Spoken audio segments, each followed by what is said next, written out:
The Boy Who Cried Wolf. This is the story of a shepherd boy who paid a heavy price for telling lies.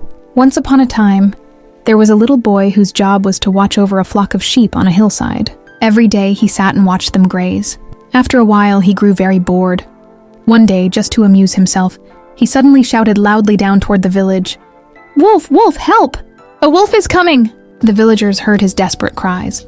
Immediately, they dropped their farm tools, grabbed hoes and sticks, and rushed up the hill to fight the wolf.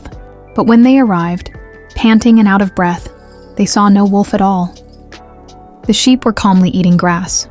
The boy looked at their worried faces and burst into laughter. "Ha ha! That was so funny, you all got tricked!"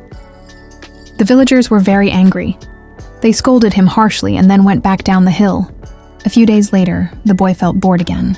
He decided to play the same prank. "Wolf, wolf! It's here! Help me!" he shouted once more. The kind villagers hesitated this time, but fearing that the boy and his sheep might truly be in danger, they rushed up the hill again with their tools, and once again they found no wolf. The boy was rolling on the ground with laughter, proud that he had fooled them twice. This time, the villagers were deeply disappointed and furious. They sternly warned him never to play such a joke again. But a few days later, a real wolf appeared. It charged fiercely into the flock, attacking the sheep. The wolf bit the sheep. The little boy was terrified and scared out of his wits. He desperately shouted down the mountain, "The wolf is here! Help! The wolf is really here! Please come quickly!"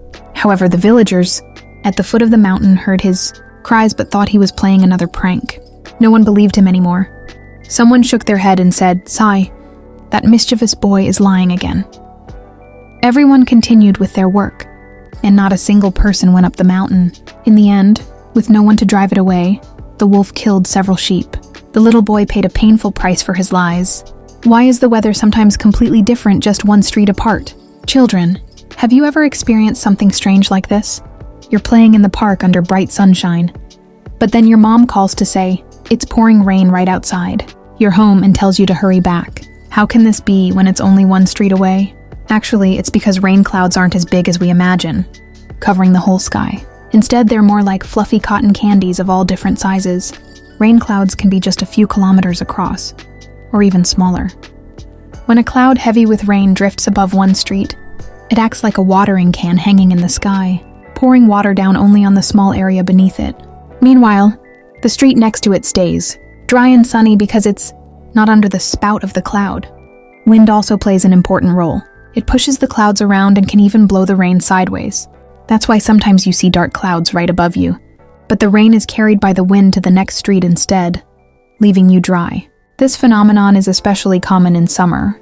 We even have a fun name for it, cowback rain. It means the rain is so small that it could only wet the back of a single cow. So next time you encounter this picky kind of weather, you can proudly tell everyone, "This is cowback rain." It's like a magical show performed by clouds and wind together. Children, what other fun knowledge would you like to know? Tell me in the comments.